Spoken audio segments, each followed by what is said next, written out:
let's go. We are of course going to give you an update from Continia. We will recap a bit on the invoicing legislation just so we can paint a bit the picture. Then we will look deeper into the Continia solutions. Some of it might be already known by a lot of people, but there are some new things happening there.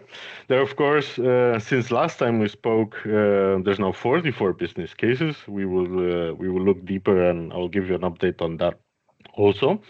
I can see there's a point that was copied from the last time. We can touch also again on the support for Business Central and strategy that shouldn't have been here, and then I'll present you the timeline and what's the next steps from here. And then, as I understood from Nicolas, he already mentioned the survey that we are running, and I will paste the link in the chat when we reach there. And then, of course, we have a Q&A where you need to use the Q&A section, and I will try to answer all your questions today. Good, but let's start and see what happened since last time we met, or what has happened in the previous time. For those that didn't attend the previous webinar. Well, we are full in progress with the technical integration. So actually, testing the communication between us and the platform aggregator. That is going quite good. We have four major work streams that are started parallel, so that we can get solution out as soon as possible. So our development team is fully busy. They don't have any holidays anymore, so we're working strong, and we will get into details about what we're working, because when we say development, there's a lot of parts of development.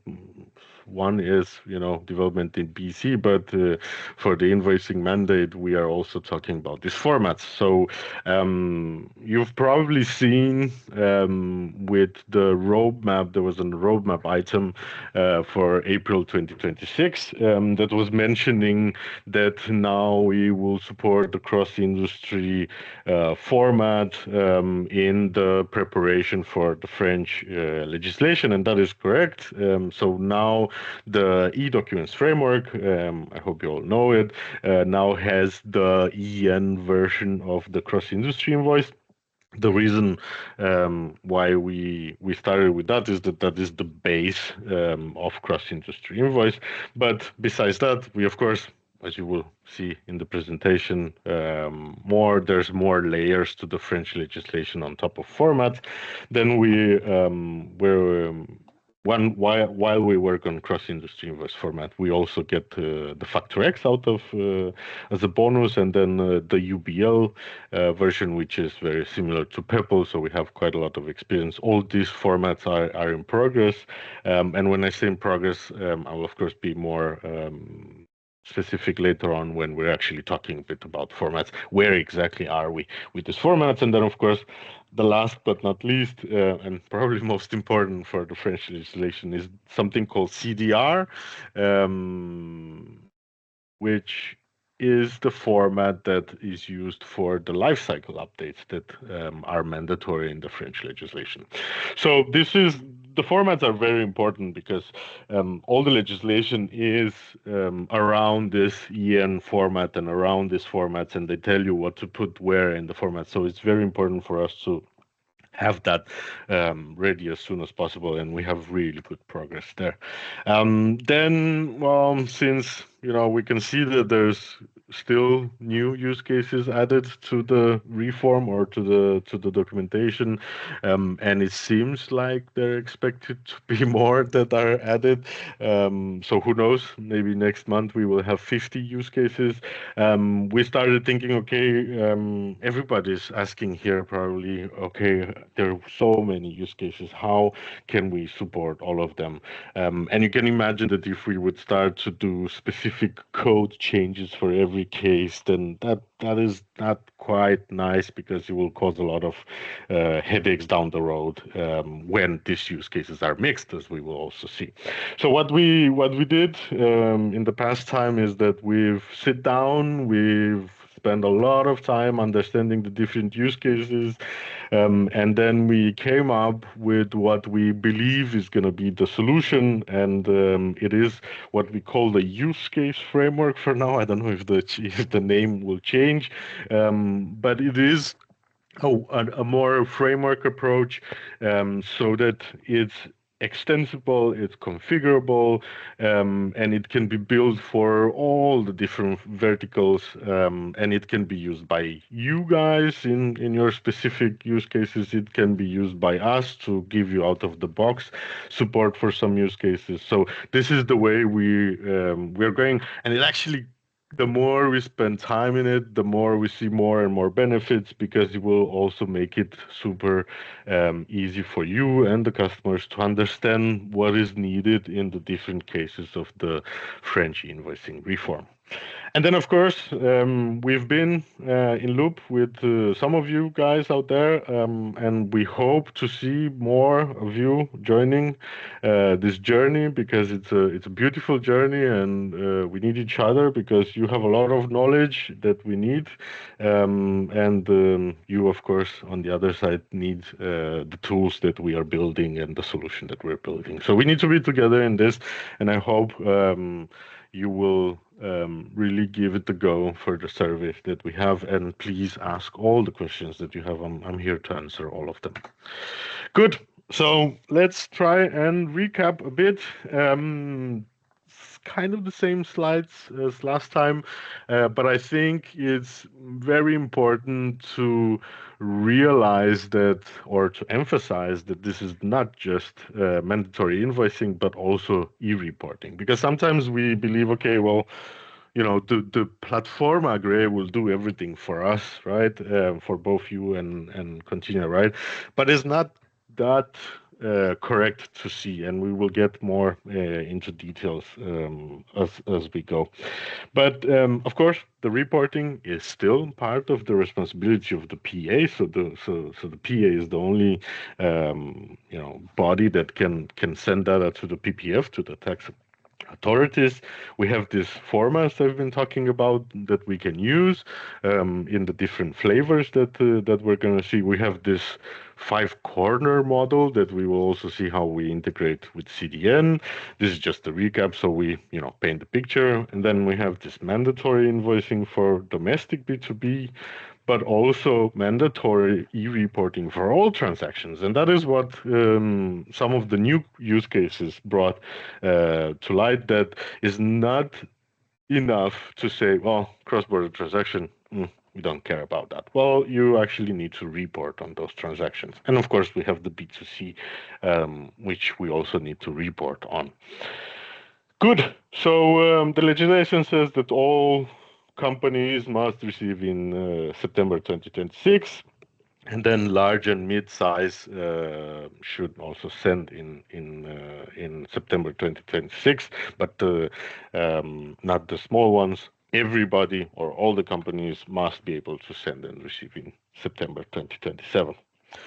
Amazing.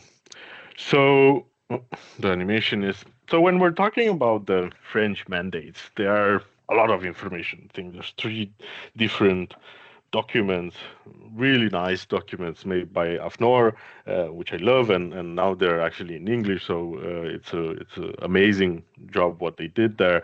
But when we're looking at the documentation and all these use cases, we see also something else that maybe it's hidden.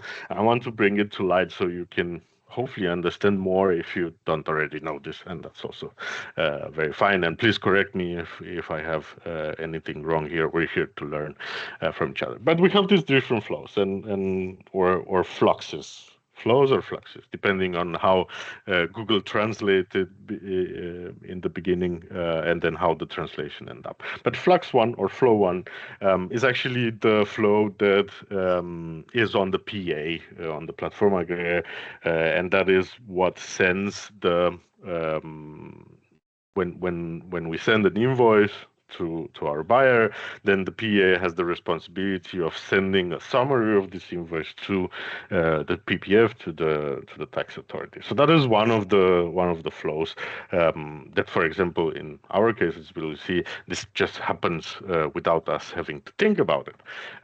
Then we have flux 2 and 3. That is actually the flow that sends actually the invoice, the actual invoice, the real invoice to the buyer and or to a third party.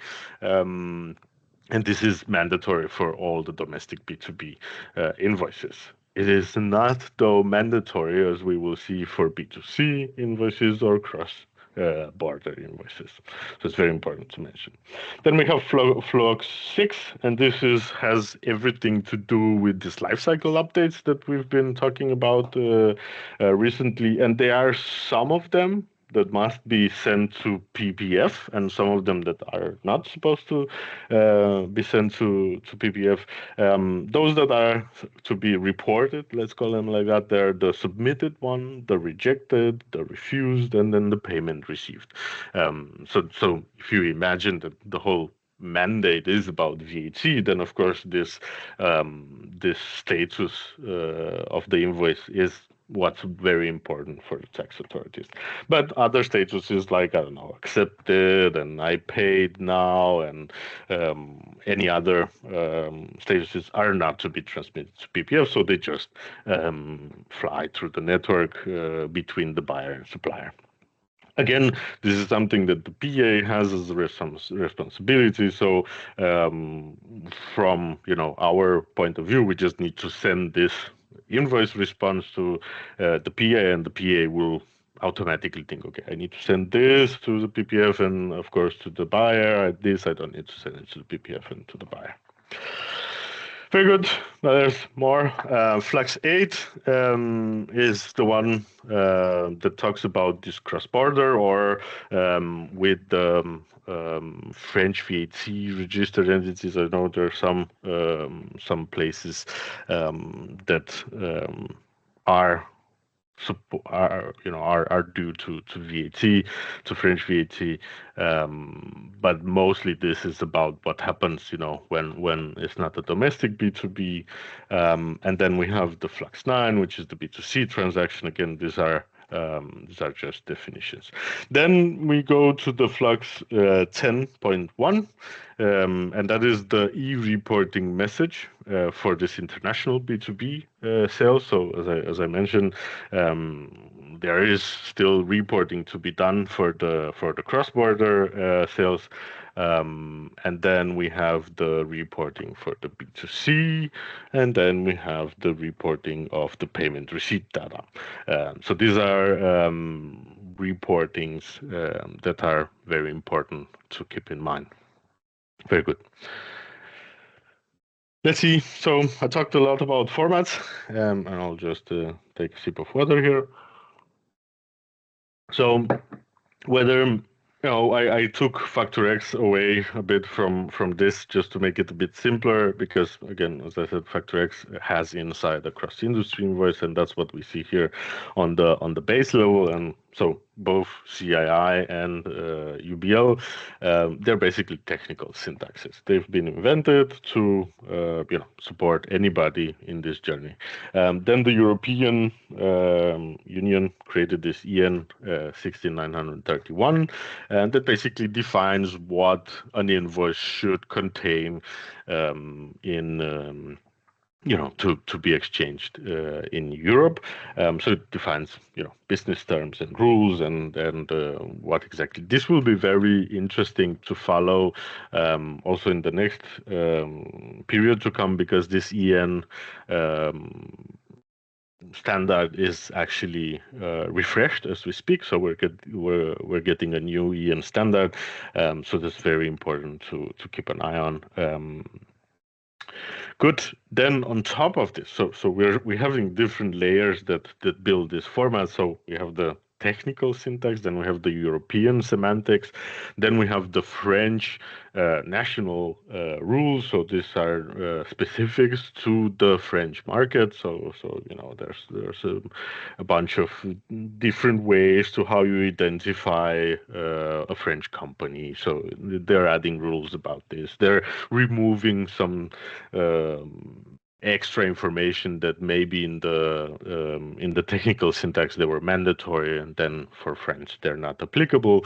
So there's customization to France, and then the last part we have this extended CTC, and that is mainly to support this whole reporting to the tax authorities, so that the tax authorities have enough data to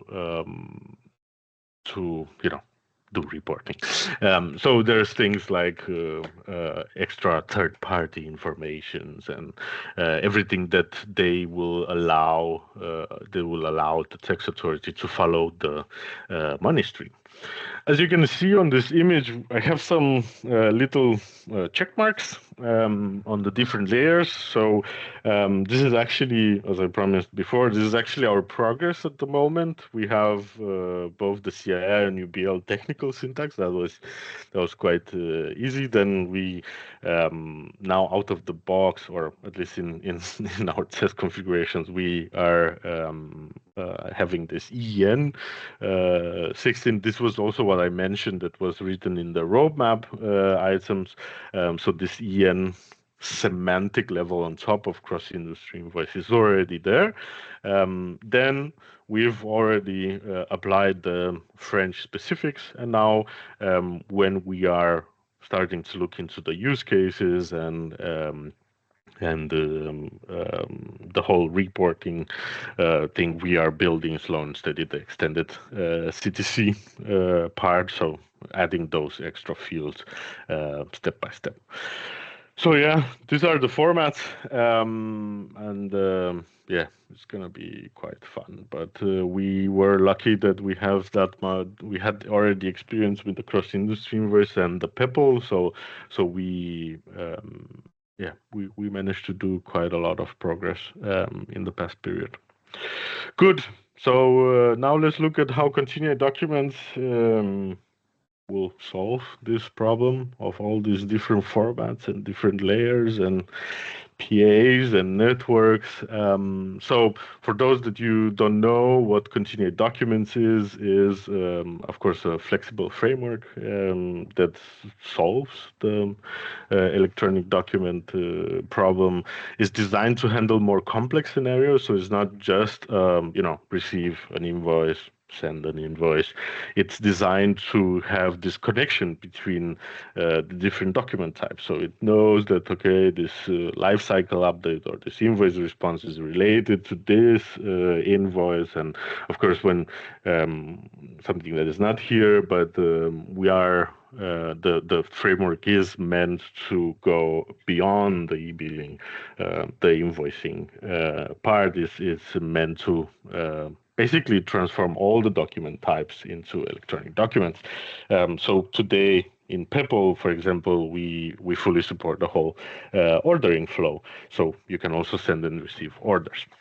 Of course, it has the connection to Continia Delivery Network that opens up for all the e-delivery networks we support. So the Danish one, the international PEPL, and now the French network. And as I said, it's in charge of incoming and outgoing documents, the transmission and creation of it, as we will see in the next slides. What it brings, well, it's most of the time out-of-the-box configuration. You get a config file that gives you all the formats, and then you can onboard your company with our onboarding wizard, and then you're in the network. And of course, for the cloud customers, it's already included in the essential module, so you can start using it. For those that have seen my presentation before, I had this this diagram that explain how the documents framework works. But I said, okay, it's time to change this, to make it different, make something new. So I asked AI, and actually I was surprised by where AI is now. So let's try and do the AI way. So as we can see here in the top, we have the Continia Delivery Network. And the Continia Delivery Network is in charge of bringing one network document, so one XML, into our world, and as we will see on the way out, also to send this. But the document, the network document, the XML file comes in, it hits this XML structure. Using this XML structure that defines the format, as you can see here, we have UBL, CII, factor X. Then it gathers all the information into what we call the e-document tables. And this is basically just normalizing, so that no matter if, issue date in CII, maybe it's defined in one place, in UBL is in another place, maybe in Peppol is a different place. Then for the user and for you guys, it's all in one set of tables, right? So we have this normalized data model. From there, we can use the document capture templates to gather this information, and then use all the goodies from document capture to create then the business central document, whether it's sales, purchase, or anything that document capture and the documents framework support together. Perfect. So now we have this Business Central document. If we now switch sides and say, okay, well, now we need to send the Business Central document, then we have something called an export code unit that will, of course, read the Business Central document data and a lot of data in BAC, and will again create this e-document tables records. This is very important because once we have it here, we can do a lot of pre-validation. And something that I see it's missing here is that after it's using the XML structure to create the XML file, it will actually also validate the XML file before sending it to the network. But I'll tell AI to change this for next time. So why am I talking about this? Well, it will make sense in the next slide. So again, I want to paint the whole picture of the e-documents framework, so that later on in this discussion, you will know what an e-document table is and what an export code unit is. And I promise you, it's not super technical. It's just this building blocks that that we have that we need to remember a bit. Very good. So another way of showing this, and I really like the new marketing designs. So we have this centralized e-document tables, and of course, I didn't mention before, but you can of course fully customize. You can add your own fields to these e-document tables. You can even create your own tables if you want, right? Then we have this Continia creative billing, those export code units. We have the XML file creation. We have the schematron validation, and this last, puzzle piece in this whole thing, this use case framework that will then bring all this to the solution for the French mandate. Good. So let's talk a bit about the e-invoicing solution that we have. All of you know and heard document capture was having this e-documents from, well, something happened here. And I think also Fabrice and Nicolas will go more in details that I'm going here. But, we have document capture, an API automation tool, we have three-way matching, we have flexibility and customization. But from this major, we are not actually using document capture anymore to send the sales e-documents. And of course, there's way more to document capture, and I will get back to this. Then of course, okay, I can see the animation is a bit wrong, but that's okay. Then of course, document capture was using the e-documents framework, as I mentioned, the CDN app, right? That was communicating with CDN, onboarding companies, and then was centralizing this incoming documents and creating the XML files. And of course, a lot more. But now we have this new, or not new product, because everybody should know, document output that comes into this picture of the solution. And that's where document output as you know, it is an AR automation tool. It has a lot of email customization. It has a lot of sending automations.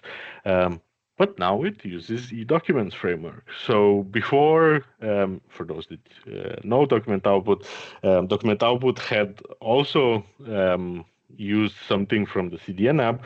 Of course, it could onboard companies in the PayPal network, but it had a more, let's call it, limited way of creating an XML file, and that was just the code that was creating the XML file line by line, right? So it wasn't using this framework. As soon as you reach to a point where you have these lifecycle updates or more communication, that gets a bit old, let's call it like that. So that's why now with the latest major version, we are now supporting the e-documents framework inside document output. So also it makes it easier for everybody, because then we have one framework for e-documents that you need to learn. And then, of course, document output does a lot, way more than I know. Very good. So if we're looking a bit on the on these flows, then we have document output here in the bottom. It sends sales invoice through Continia Delivery Network. Then in the top on the buyer side, we have the document capture. And that's where we receive the purchase. Then document capture can send this purchase update. So these are the life cycles that the mandate says. And then at some point we pay the invoice, and then that is received. So this is how it will look now. And I hope you see the reason for this. But let's leave that for later. I don't want to steal too much of the show. So let's get back to something that I know about, and that is our Continia Delivery Network. Yeah, Continia Delivery Network is actually a lot of things in Continia. There's both an app that has the e-documents framework. It's also an online system. Right now, I will talk about the online system. So Continia Delivery Network is connecting to PayPal and the Danish network, and soon to the French network. And we've seen an insane increase in customers and transactions in the previous in the past months, I would say. So if in 2025 we were sending around 1.2 millions and receiving 1.3 millions, this year, only as today, because these numbers are from today, we've already exceeded that number with more than 0.7 million. So it just shows that this network, this Continia Delivery Network, is getting more robust, is getting more trusted by a lot of people, and it's really, really good to see. Good. So how does this whole Continia Delivery Network goes into the French market? Well, as you know, we have the Continia documents, the framework. On the sender side, this prepares and validates a document. It's then sent to the Continia Delivery Network, and then we are using the platform aggregator, or the PA, or the PDP, how you call it. Then they, of course, as I said, they choose if they need to transmit that message to the PPF or not. And then, of course, on the receiver side, CDN or any other system for that matter, will then, of course, get the document and then give it to process, in this case, for Continia documents. But again, the beauty of these 5-corner models or 4-corner models is that on both of the sides, on the seller or the buyer, you can have different software, different PA. So it's not necessarily that you need to have Continia, although it would be really, really nice. Good. So let's get deeper and deeper, because I would like you to leave today with a better understanding of what actually we are doing to solve this. So there are different approaches to solving or being compliant to the French mandate. One approach is to go directly to a PA, as big companies usually do. And then there's some caveats, and that's where I want to compare this. The most important thing is that the PA that you go in direct agreement with, they need to have full support of the use cases. We've asked around, and it's not everybody that has control over all the use cases. I know there are PAs that do have full control over it. And then, yeah, if they don't have that, then you need to find another one. So very, very important. Usually, and this is just my opinion, and maybe you're correcting me, and you said this is actually not happening. But what I've seen before, especially with big players, you usually have to send the data in their own format, and then they will convert that to different formats out there based on this. That also means that if you have any customizations that you want to do to how the data is transmitted, then you need to contact them and ask for those customizations. So I hope you see that this is more of an approach for big companies, that have maybe a department that does this. If we look at the Continia side, well, our agreement, and this is very important, our agreement with the PA is that they only handle the transmission of these documents and the PBF reporting connection, right? That means that you and your customers will choose the format, but also together, you and me, we have full control over the customizations we want to do to the formats based on the needs, and also we together are in charge of what use cases do we support. And I hope now you start to see the whole idea behind this use case framework, but we will get deeper and deeper to it. So this is a bit different approaches that you can have. Both of them work fine. Both of them solve the problem. They're just two different approaches. So let's look deeper now and see how is the documents framework actually creating an e-document. So we have a business document here. We have this export code unit that I was talking about, this create billing, it's called, for those that are more technical. But what it does, actually, it reads the business document data, and then it transforms this data to the normalized e-document tables. Then from these e-document tables, using the XML structures, so the format definitions, then we have an invoice. It's amazing. But this is just, this is the base, this is the tools. So of course, sometimes it's not enough. And sometimes you have a specific need that, you need it for your maybe vertical solution. You can make partner extensions to our creative billing. So you can decide what data is extracted from the business document to the e-document tables. You can also create your own e-document tables extensions, as I mentioned, and then use your partner extensions for this, and of course on top of the e-document tables. You can even create XML structure extensions. So let's say that you have a very specific vertical solution that requires you to have one format or one type of format or one customization to a format for this case, but for all the other customers, you want the vanilla scenario. So you can also do this. So you actually have a lot of power using our framework. Of course, we are trying our best to provide you everything you need for all your customers, right? But as you know, that can sometimes be difficult. But then we have this last layer that I've been talking about, and that is the e-documents use case framework that we are currently architecturing and designing and building. And this brings an extra layer because it can add specific data to this by extending this creative billing.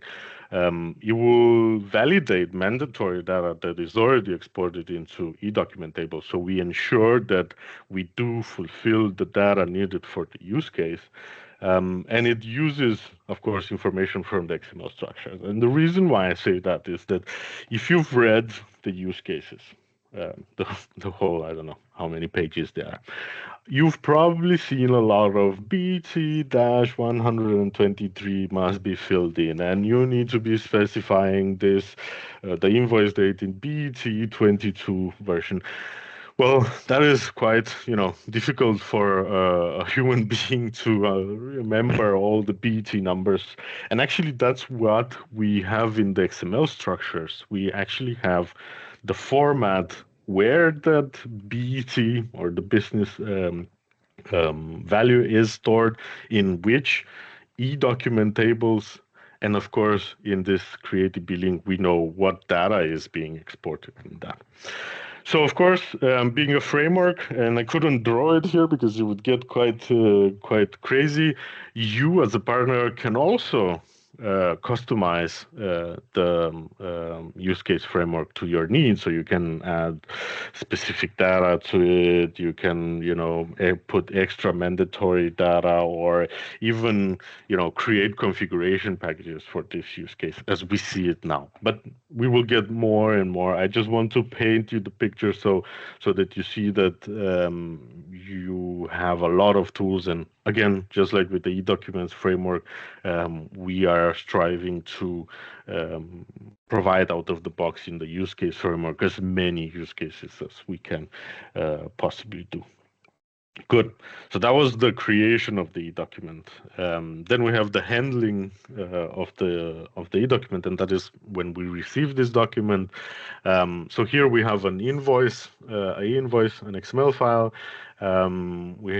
With the use of XML structures, we then move the data into the e-document tables, and then of course we have the document journal from document capture that takes that data and puts it into a business document, creates the purchase invoice, for example. That's perfect. Then again, as you know, you come in the play and you are the partner layer here. You can, of course, like I mentioned before, create this XML structure extension, create this e-document table extension. And of course, as you know, you can customize the document journal as you wish, or, generally document capture. And then here we also have the use case framework coming in because, of course, it uses info from the XML structures, but it validates also mandatory data because, as you've seen, we now have to sometimes reject invoices. So it's important for us to know that, okay, we expected them to, I don't know, send something specific to this use case, but they haven't. So we need to reject this invoice. So you can see that it helps us, but also it helps us and the customer identify what use case are we talking about based on this framework, and customize or help document journal in creating the correct invoice. For example, you could receive a already paid invoice, right? So we need to make sure that when we register the purchase invoice, you don't pay it again. Very good. Let's try and look into this 42+2 business cases. You have here document the standard number if you want to get deeper. And I want to just, we've looked a lot into it, and we sort of identified the easy ones, the more complex ones. And when I say complex one, we usually we think that there are many ways of the data coming in, and some of them, are missing standard BC functionality. But these are the simple cases that we will most likely start with, and that is, things like multi-order, multi-delivery. This is one of the simple ones, right? Self-billing. We are lucky enough to have this here because we do support self-billing in Pebble. So we expect that this will not be that difficult to do, since we already have most of the building blocks. We have prepayments. We've been having this in document capture for some time, so we already have some ground there. I'm not saying this will happen, tomorrow, but I'm saying that they're very simple cases that will actually prove if our framework for the use cases is working or not. So we've selected ones that we think are very, very important and common. But again, you will have the possibility to let us know more in the survey. So please do, when we reach that, go to the survey. Then we have the more advanced cases, and this is where we need a bit of your feedback to create the perfect solution for everybody, because we see a lot of this third party in here, and I know from the partners that we already talked that there are a lot of customizations out there for example, factoring. So there will be, we need to make sure that this use case framework can handle all these different cases and be robust enough. So these are more the next step after we prove that the framework works and it's stable enough to put more on it. Then we have, of course, the B2C cases, and there's also questions about this in the survey. So please answer there. And well, when we're talking about the B2C cases, usually it's not necessarily about the transmission of them, but it's more about the reporting of this. So we are now designing a B2C reporting solution. We have two ways of going, whether you will just send the B2C document as normal, or you will have some sort of journal. It's a bit too early to say, but we are designing this right now. So I will be able to tell you more about this next time we meet. And then, of course, unfortunately, there are some not supported cases, or some cases where we see that this either doesn't really match with Business Central, or like use case 41. I would be surprised, very surprised. From what I heard, there are, and I hope my information is correct, there are 4 companies that do barters. So of course that is gonna be on the, let's say, bottom of our priority list. But who knows? Maybe the use case framework can also be used for the partners that have those, maybe for barter companies. Yes. So yeah, there are unfortunately some of them that we can't do.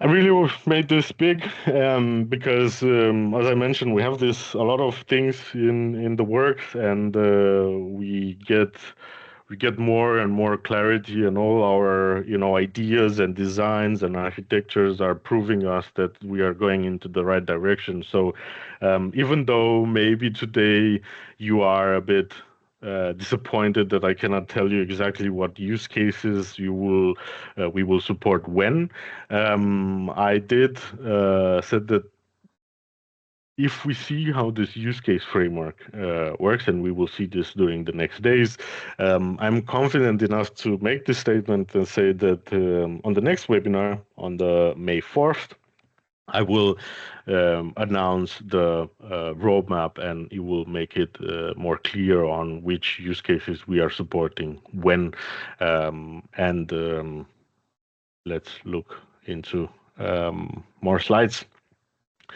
So what does this mean for, because we're talking about vanilla cases, right? Most of companies, but there are, I know there are some of you out there that have custom solutions, or what we call vertical solutions, right? And as I said, we are providing you this configurable framework to support this. So, as I like it to say, you bring the knowledge. So your vertical solution, or your customer business logic, your customer specific needs, your specific use case requirements, and your existing BCs customizations. And we bring the tools. We bring the format engine. We bring the PA network connection. We bring this lifecycle management, this configurable extensibility layer, and went too fast, and of course a lot more, and we will of course help you along the way for you to succeed with all this custom solution that you have out there. Very good. So timeline. because I'm pretty sure you are interested in a bit of timeline, and I can. This is basically what I presented you last time. In January we were looking at the business cases. I think we've done quite a lot there. We did planning and project management. We've done that. We started the PA system integration, and we are still working on it. And then we've of course changed a lot in the CDN online system to support this. We have some prototypes, very limited, done in March, and as I mentioned, we have format support for the basic invoice flows. So most of the data besides the CTC. What are we doing? April, as I said, there's 3-4 different tracks, parallel tracks that we are fully focused on. One is onboarding, so we would like to, as soon as possible, give you access to the PA system. Then we're continuing working on the formats, and we're working on this use case framework. And then, of course, we're doing quality assurance and stability so that in May we can finally release something that you can touch, that you can start, playing with. It will be most likely, basic, and maybe you will be the use case framework will not support all the use cases, but it's a good place for you to provide feedback.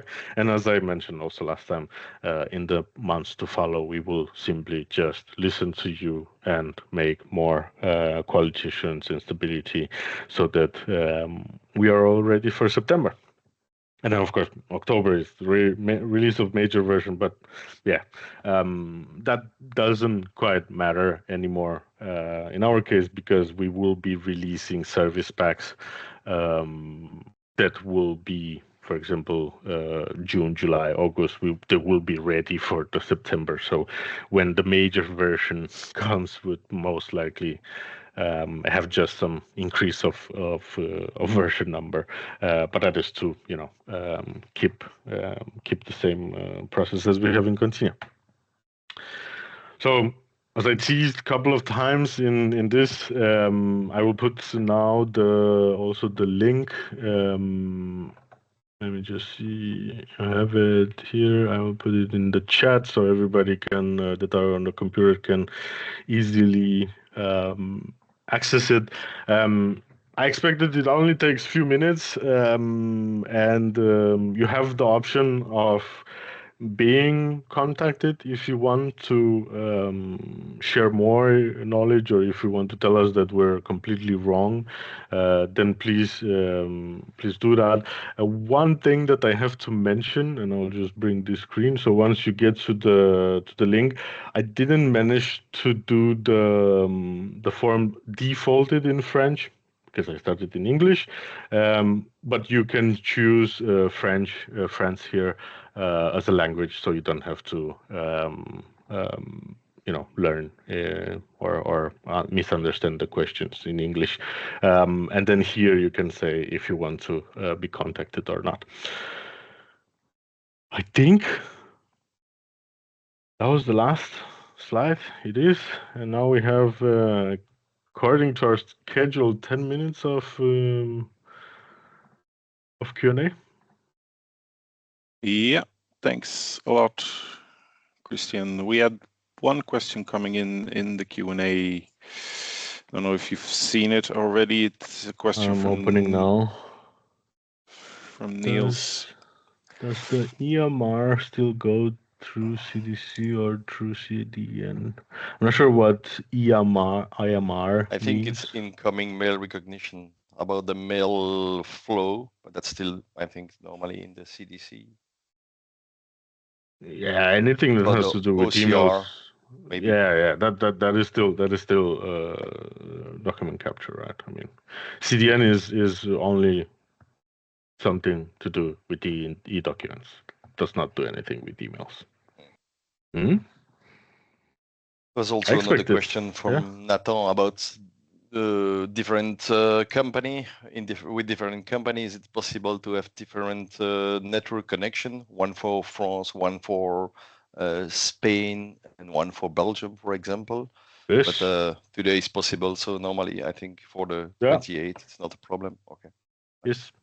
Yeah, no problem. You can go even in the Danish network. I think recently that was announced. I'm not sure why we do that, but yeah, you can have Peppol Spain. Anything that we support, right? Then we had Frederic posting a question in the chat, asking whether or not we're dealing with case 19A, which is the invoicing on behalf of 19A. Let me just bring my document here. I think if I know. Let me just check. 19A. I need to find my cheat sheet. Give me 2 seconds.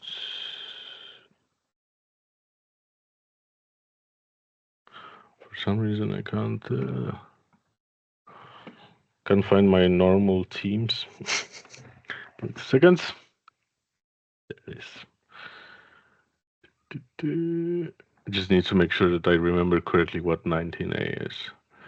19A. Invoice issued by a third party under an invoicing mandate.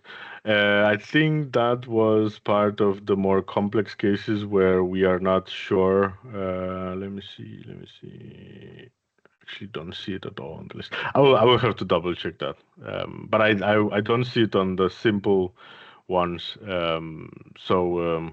in our sheet we have 19B, but not 19A. Yeah, exactly. I'll double check that. Why we don't have it. It was issued by a third party. Yes, but you have place in the survey to put this on, and then if you want to be contacted, then we can talk more about it. Okay. Question from Mario, which shifted. When is the release for version 28? Yeah, for on-prem. Yeah. Usually it's. I think it used to be 1 month after the major release. Because usually we wait for the Business Central on-prem package, but we will have to double check that before we can insert that. Okay. We have one from Nicola. According to what I understand, we can play with the e-document workflow functionality on a technical level only in May. Yes. Is that right? Yes. That is correct. Okay. We are currently in the process of selecting a partner for the reform. Given that your solution does not cover all required use cases by September, how do you envision that we could reasonably select your solution? Even if we would like to. This is coming from an end customer, I assume. Yeah. I'm not sure. I'm not sure how to answer that. This is unfortunately where we are, and we believe that we have a good solution. It's unfortunate that I can't sit here and confirm all the use cases, but I'm hoping to do that as soon as possible. And then it's up to the partner to use our framework, I assume, if needed. Yes, yeah. Exactly. Which PA does Continia work with? And that's singular. I gave the rest the answer. Okay.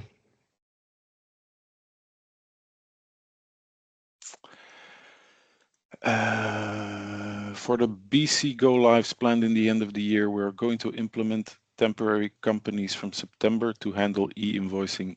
Is it possible to replay the e-documents to final company go live?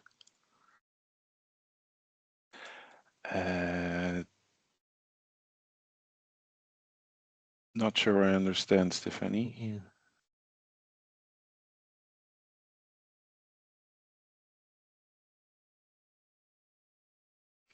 If the question is about you moving to Continia later down the year, then that is of course possible.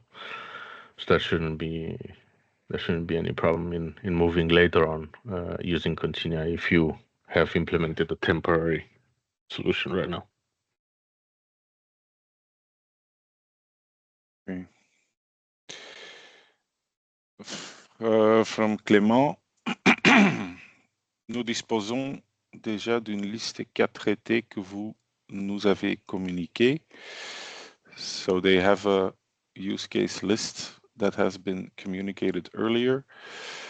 Cependant, nous ne comprenons pas certains points. Par exemple, les cas 2 et 3 figurent désormais dans la liste des cas que vous prévoyez de traiter ultérieurement alors qu'il avait précédemment été présenté comme déjà traité. Yeah, this is about the misunderstanding, Christian, about the presentation you did in January where you had a list of supported use cases, which are, well, that list is different now. Yeah, well, yeah, I realized that I said something very general and not specific. And back in January, what I meant by that list was that Business Central and Continia Software supports the business process and not of course the whole use case. But regarding the use case 2 and 3, the reason why they are on the, let's call it, complex side is that when it comes to third party, we don't know if every partner uses, for example, Bill2, or they have created a new field for it. So that's why it's on the more complex, because we're waiting to see if the use case framework will make that where the data is redundant, because then it doesn't matter anymore where it is. So I understand, and I apologize for that misunderstanding, but there's nothing I can do about it now. Ouais, je vois une autre question dans les frameworks. Il faudrait créer un modèle XML pour chaque client et fournisseur. Oui, il y a un modèle standard. Je suppose qu'on parle de master. Il y a comme aujourd'hui par rapport à tous les formats XML, en tout cas si c'est lié à ça, Clément, oui, il y a déjà des masters aujourd'hui. Pour tout, pour une dizaine, on est à 12, 13 en tout cas masters aujourd'hui. Donc ouais, c'est tout à fait le cas déjà aujourd'hui, hors France, mais voilà, même dans les autres pays, tout à fait.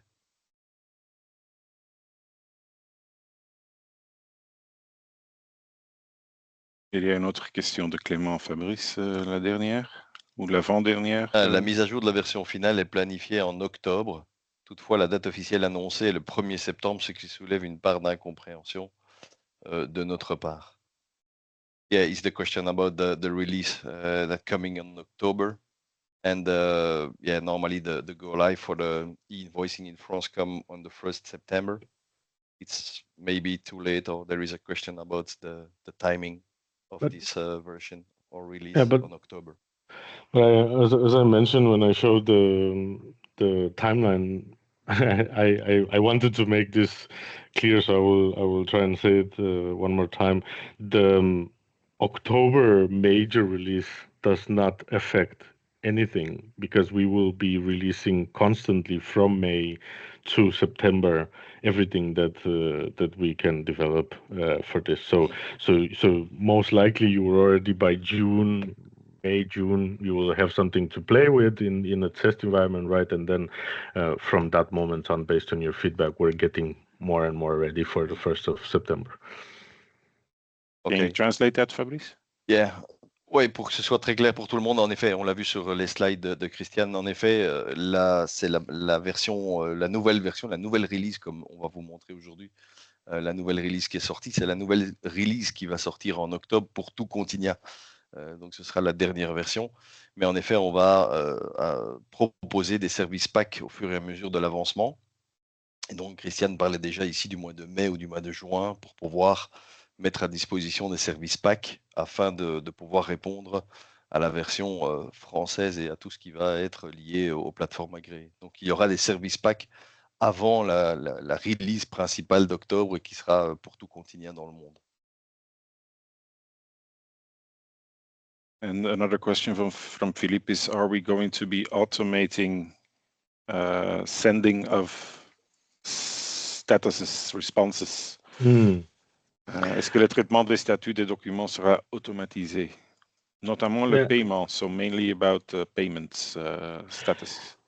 Yeah, I would say to begin with, I think we will be a more manual approach, but it will definitely be related to the BC payment journal. So it will be easy enough. The reason why I say that we don't want to automate it to begin with is because it's simple to automate. You just listen to the payment journal and then you send that. But we want to make sure that the right information is sent there. So it will be automated. That's what we do in Continia. We try to automate everything. It's just a matter of time. Could you run that in French, Fabrice? Or c'est en tout cas, oui, ce sera le but de l'automatiser en effet, et c'est sur la table des développements à venir, et à voir en effet avec Business Central ce qui est prévu en standard, puisque Business Central gère aussi déjà les paiements aujourd'hui.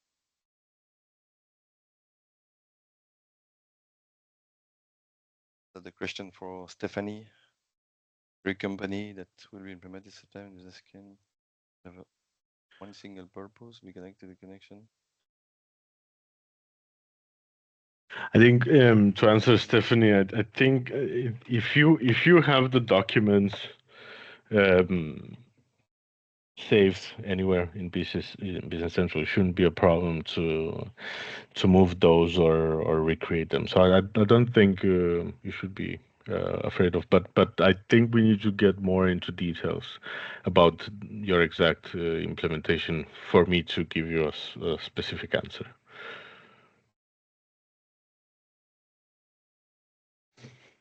So all version of BC, starting with the May release, can perform RFA, but not early version. Is that clear? So it's not all version. Yeah, exactly. Maybe you want to say that in French also. No, yeah, you or me? No, you. Sorry. Donc non, attention, ce sera exclusivement la version de Business Central, version 28, qui sera supportée au niveau de la RFE au mois de mai, en l'occurrence, mai-juin pour les releases, avec les services PAC, hein, je reviens là-dessus. Donc ce sera exclusivement la version Business Central 28.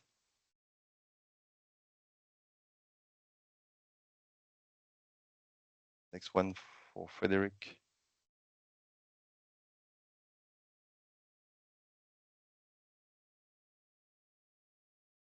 I mean, about the planning. About the planning. Same question or. So by July, I think we will see a lot of features, a lot of support created there.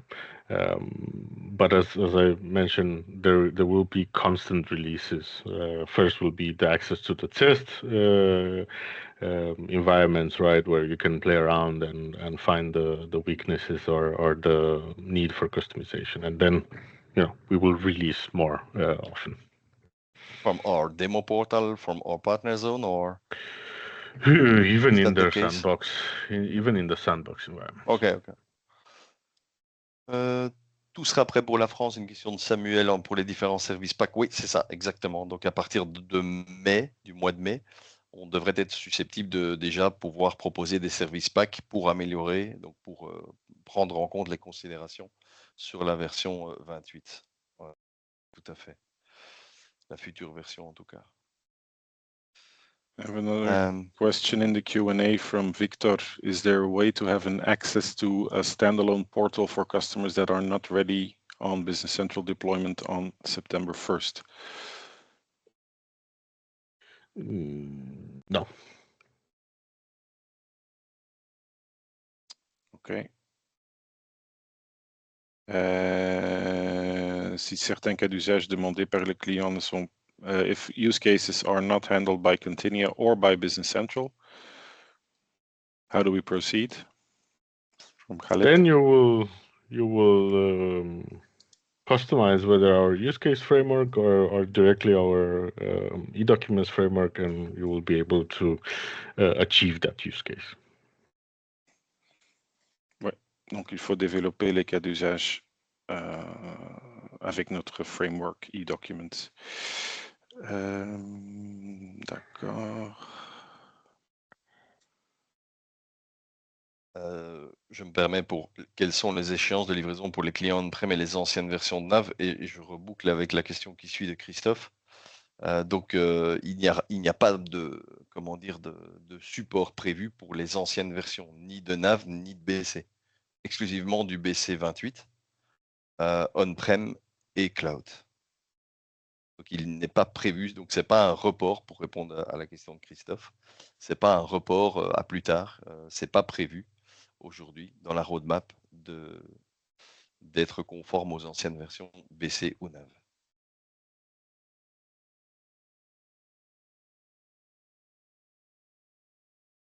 Je ne sais pas s'il y a encore des questions dans le Q&A peut-être, je ne sais pas, on a tout fait.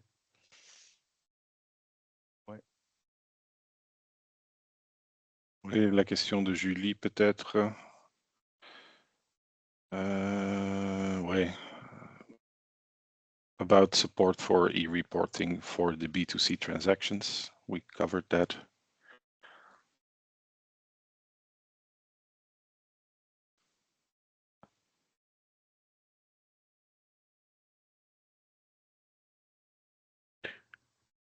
If certain fields are obligatory, if certain mandatory fields are missing in Business Central, can we complete them with Continia? Well, yes, this is like the development question, I guess.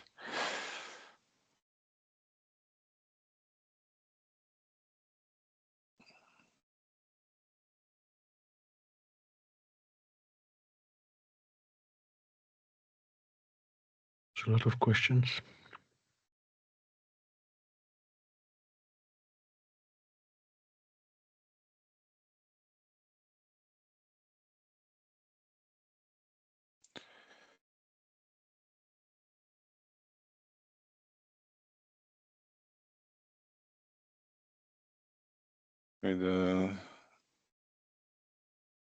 Are the PAs with who we work, are they compatible with all the use cases? Or can they, well, they handle the transport layer, so they are? Exactly. So yeah, as I mentioned, because we have this special partnership, then they are, of course, just transporting the documents.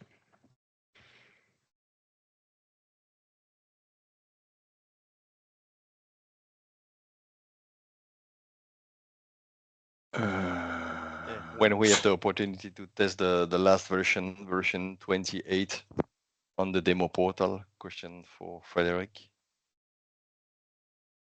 I think soon. I think it's a week from now or something. I'm not entirely don't want to answer that, but I know that we are working on solving the latest changes that Microsoft did. Mm-hmm. Do you have a month of May or June or? So the normal Continia portals for version 28 should be available, I think, this month. I would assume. Okay. Yeah, I think it's normally for next week, or I heard this. I think so too. Yeah. Donc normalement, mais ça ne dépend pas de nous évidemment, de nous trois en tout cas ici. Normalement, la version 28 devrait être disponible. Moi, vous allez la voir tout à l'heure d'ailleurs. Je l'ai déjà en version def. C'est les écrans que je vais vous montrer tout à l'heure sur un environnement de développement spécifique. Et de ce que j'ai entendu, dans le courant de la semaine prochaine, la version 28 devrait être disponible.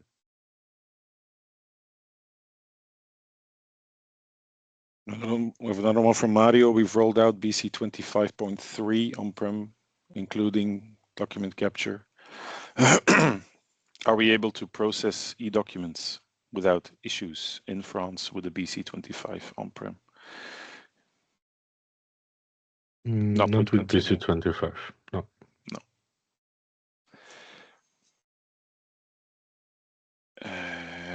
les prix des solutions vont-ils évoluer? Will the prices change? At the moment, the answer is no. The pricing as it is publicly available will remain as it is.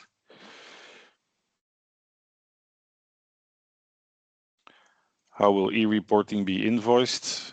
It's part of the standard pricing you can calculate online.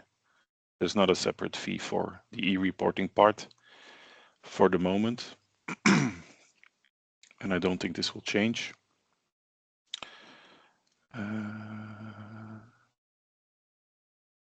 If our client wants to only handle receiving invoices in September, do they need a subscription for document output to manage responses? No. That will be, so document capture will receive the invoice and will send the invoice response.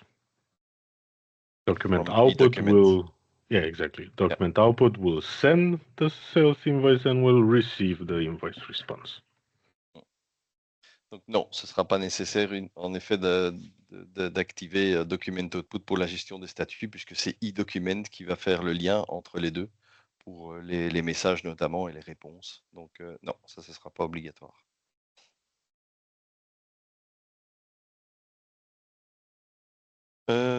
Si on installe un Continia sur un BC28, on peut déjà tester. Là, il faudra attendre le service pack qui va sortir au mois de mai, c'est pour Nicolas.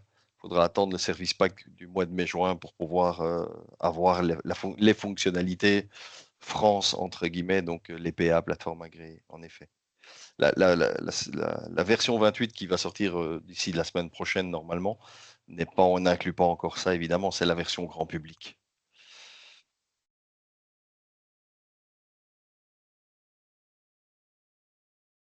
Donc, est-il prévu une phase de test et un mode de test avec l'APA, la solution Continia pour la réception, ou là c'est parti, et l'envoi des factures. There is a test period planned, Christian, with the PA over the transmission of documents. When is planned, or I don't know. Between us and them, it happens as we speak.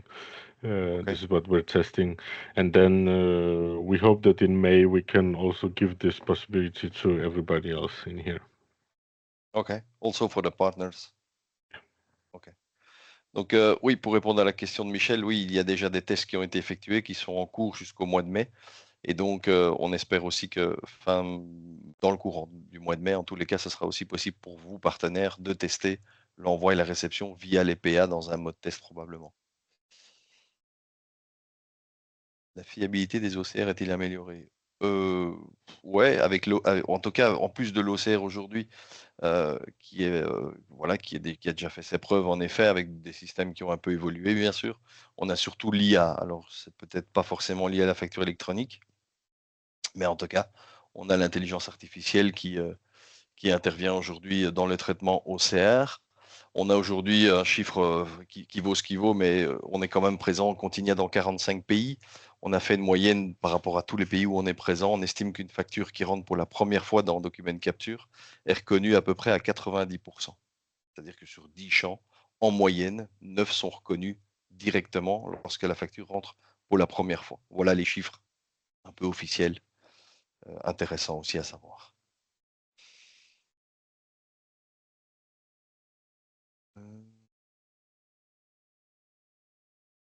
So, question from Stephanie, another one. On the Continia, on the partner zone, are the demo environments going to enable demoing the sending of e-documents to some kind of sandbox network? Now they cannot demo the solution as there is no sandbox network, but I think this has to do with running the e-document scenario, Fabrice, to get the demo. Yes, it's possible, yeah, to set the scenario, the Continia scenario, to set two different company, e-customer and e-vendor. I think it's the question, no? Going to enable. Yeah, it's possible. Just going to the Continia scenario, Just enable the e-document scenario to build two different company, e-customer and e-vendor. But yeah, it's possible, yeah. Il faut chercher pour scénario de démonstration Continia, temps BC, et ensuite démarrer le scénario et tu pourras ensuite ouvrir deux sociétés pour faire un flux complet avec les réseaux. Alors, je continue sur est-ce qu'on peut utiliser l'OCR de document capture sur des factures PDF pour gérer les factures électroniques pour les versions NAV BC. Alors, j'ai peut-être pas compris, mais l'OCR, c'est PDF exclusivement. Il n'y a pas de traitement OCR sur les factures électroniques, étant donné que c'est du standard international, c'est du formaté, c'est du balisé aussi. Donc, il n'y a pas de... Il n'y a pas de moteur OCR. La question, c'est que dès qu'une facture électronique arrive, ils ne sont quand même pas connectés au réseau parce que si c'est une version hors BC28, est-ce qu'ils seront encore en capacité de reconnaître avec l'OCR la facture? Ça, c'est la question pour pouvoir continuer à utiliser Document Capture. Mais le moteur OCR ne lit pas des XML. Oui, c'est ça, exactement. Ouais. Pourquoi évoquer l'OCR? Alors l'intérêt est la RFE, évidemment, mais il y a aussi, il n'y a pas que le national, il y a l'international, et puis en France, il y a deux phases. Il y a d'abord la réception, et puis il y a l'émission en septembre 2027. Et puis il n'y a pas que la France, donc la Hollande va démarrer en 2030. Donc d'ici là, il faut encore faire évoluer le moteur OCR. Donc en effet, ça reste d'application, et j'y parlais de la Hollande parce qu'on les connaît plutôt bien, mais c'est pareil pour beaucoup de pays qui vont démarrer d'ici 2030.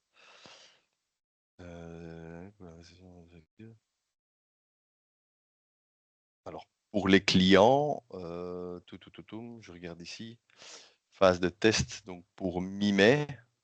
Comme on l'a dit tout à l'heure, les phases vont arriver avec des retours de vous, partenaires, au fur et à mesure, mai, juin, juillet.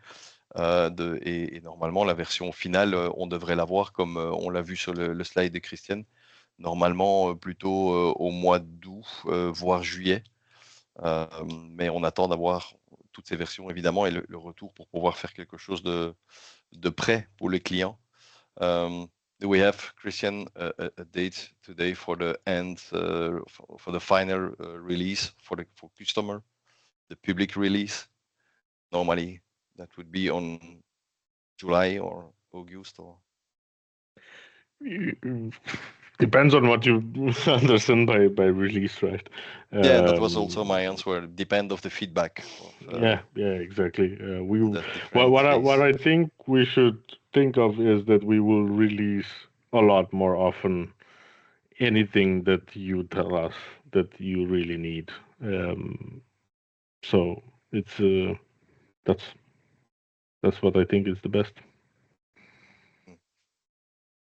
Donc, c'est ce que je disais, en fonction de toutes les différentes étapes qui vont se faire, des feedbacks, des service packs qui vont se mettre à jour, etc. Le plus vite possible, évidemment, la version sera évidemment disponible en suivant toutes les phases du projet.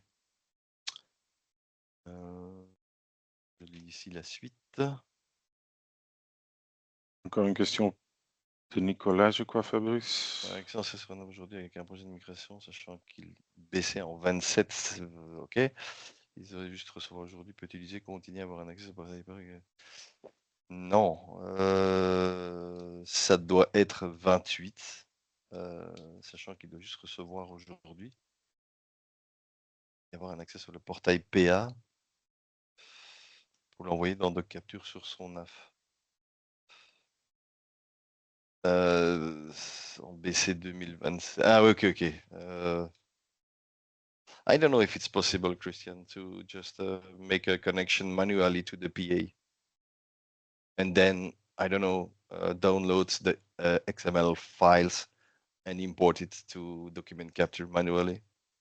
I mean, everything is possible, right? It all depends on if XML import can handle that, can handle all the use cases, right? It's depending of the PA and the service of this PA. Yeah, it depends on the format that they send the document in, and then how do you bring that to BC, right? Via email or via import path? There's a lot of questions there.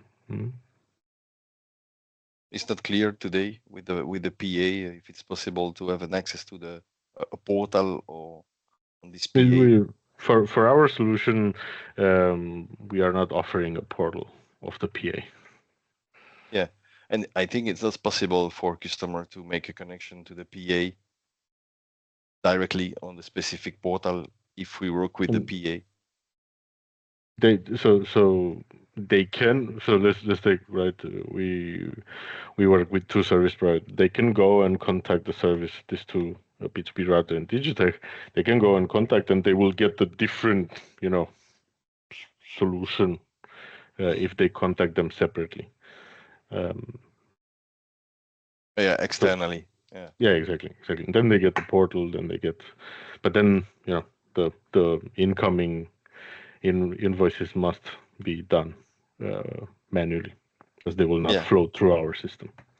Also, if this PA is integrated on our solution, or is very separated flow. So I'll maybe put it differently. If the registration to the PA is done via our onboarding wizard, then the documents will flow through CDN and directly in document capture. If the onboarding is done via a separate agreement, then the documents will not flow through Continia Delivery Network. Okay. So they will have to be imported in a different way, via email or. Yeah. Nice. Ouais, donc Nicolas, pour répondre à ta question, donc si l'APA, la demande de connexion à l'APA a été faite via une solution de Continia, il n'y a pas d'accès en direct par rapport à l'APA. Si l'APA n'est pas intégrée, donc ça travaille différemment ou de manière externe par rapport à nos solutions, là, il sera probable que vous ayez un accès sur l'APA, le portail, la plateforme agréée de B2B Router ou Digital Technology pour avoir accès aux documents et les importer manuellement. Y a-t-il une amélioration ergonomique pour traiter les frais annexes sur les factures électroniques sans avoir fait de la manipulation de balises XML? Sur le portail de démo, on a un exercice, on a un scénario de démonstration qui traite des frais annexes, qui traite des remises et encore autre chose, non, je crois que c'est ça, et qui sont détectés automatiquement. Donc, dès le départ où ces frais et remises sont bien placés entre guillemets dans les bonnes balises, Document Capture est capable de les détecter.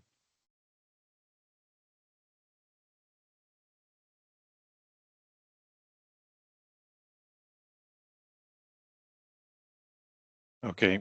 I propose we end the electronic invoicing part here because we still have some other things to show you. The questions that have not been answered, we will get back to you in private or offline on those. But we should have foreseen more time for Christian's part. We now all realize. But as we want to be done before noon so that everybody can leave on lunch in time, I propose we go to the general what's new now. Thank you, Christian. You're welcome. And thank you for the people already filling up the survey. I see answers coming in. So that's already showing us some love from you guys. So thank you so much. Okay. Bye-bye. Thank you, Christian. Thank you, Christian. See you. Alors. OK. C'est le français maintenant. Allez, on switch. Parfait. Donc, ce sera aussi intéressant de s'inscrire à la prochaine, au prochain webinaire qui aura lieu le 4 mai, Nicolas, avec Christian notamment. Donc, ça, ce sera intéressant pour tout le monde. Et de suivre évidemment l'évolution. Donc, en effet, passons maintenant sur, et en français, sur le What's New, le Quad 9 au niveau de la version 2026 R1. OK. Mais je pense que Fabrice, oui. Si je peux, je voudrais que tu gardes le contrôle des slides. C'est peut-être, je crois que ça va être plus facile pour nous. Oui, pas de problème. Et je propose qu'on fait les slides document capture et que tu fasses que la démo pour document output et expense. Ouais. Pour rester dans le temps, parce que tout le monde va recevoir la présentation en tout cas après. Donc, ouais, tout à fait. Il n'y a pas de souci. Ouais, d'accord. Ok, on y va. Je pense que les présentations ont été déjà faites tout à l'heure, je pense, par rapport à tous les gens qui étaient présents, notamment Christiane, notre collègue. Alors, aujourd'hui, on va parler en effet de la plateforme et des différentes technologies. Il y aura en effet quelques informations qui ont déjà été dites par Christiane. En effet, on va faire le tour d'horizon des nouveautés. Évidemment, c'est le but de cette réunion maintenant. Enfin de la suite en tout cas du webinaire par rapport à document capture, document output, expense management et bien sûr aussi les questions-réponses relatifs encore une fois aux nouveautés. On essaiera de répondre à toutes les questions. On verra un petit peu avec Nicolas et Christiane si on répond dans la conversation du webinaire. Je pense que ce sera peut-être plus facile. Nicolas, je te laisse la parole. Oui, sur la plateforme et la technologie pour la nouvelle version. Donc, oui, lors de la version R2 de l'année précédente, les nouvelles versions des solutions Continia sont disponibles pour BC 2026, donc BC 28 en effet, pour les versions cloud et on-prem. Et vous pouvez toujours consulter les versions supportées via ce lien là au-dessous du page qui va vous mener vers notre site Docs.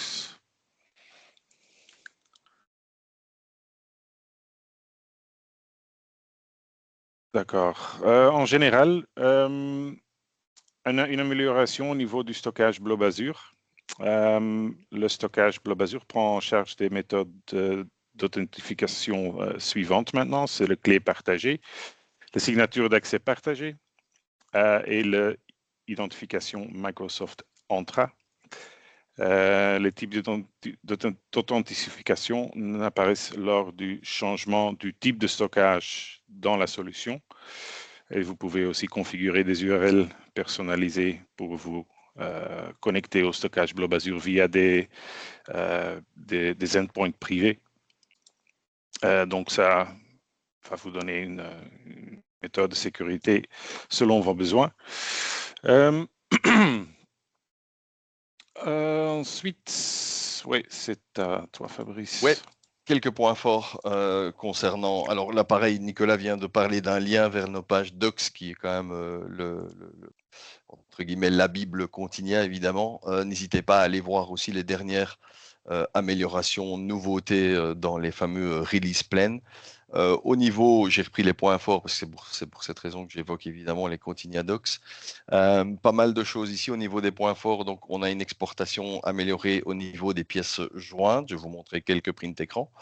On a maintenant, et ça va plaire à beaucoup de monde, j'en suis sûr, c'est la page et écran accessible depuis les pages et les écrans accessibles depuis la page des rôles de Business Central. Je vous montrerai ça tout à l'heure durant peut-être même la démo de Expense. Contrôle renforcé sur des doublons de factures, reconnaissance des lignes de commentaires du document, ça c'est très intéressant également, puisqu'à partir de maintenant, vous avez la possibilité de faire une reconnaissance des lignes de commentaires et de les importer dans une facture d'achat dans Business Central. Donc ça, c'est complètement repris aussi en standard. Fonctionnalité étendue des bons de commande achat. Qu'est-ce que ça veut dire? Ça veut dire qu'on a étendu les fonctionnalités des factures d'achat par rapport aux commandes d'achat maintenant. C'est-à-dire qu'on va de plus en plus loin par rapport à un champ qu'on peut transférer, ce qui n'était pas forcément le cas. Quand on crée un nouveau champ, on a maintenant la possibilité de transférer toutes ces données dans la commande d'achat, comme je le dis, pratiquement dans le même fonctionnement qu'une facture d'achat. Gestion automatique aussi de la différence de TVA, très intéressant.